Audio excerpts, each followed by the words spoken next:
ปฏิบัติธรรมนะครับช่วงเดือนธันวาคมเดือน6 คนเข้าเรือทำแล้วเข้าเรือทำเข้าวัดปฏิบัติธรรมนุ่งขาวห่มขาว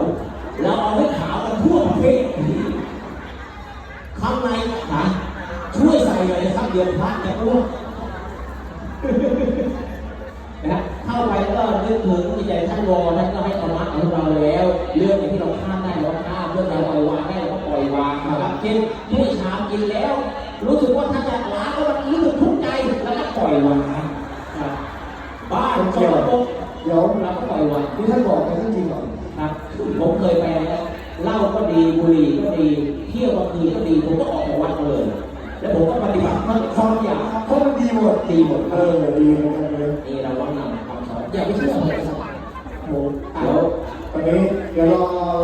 สักแป๊บนึงเดี๋ยวเราจะให้ท่านประธานได้ท่านอาจารย์นะเดิน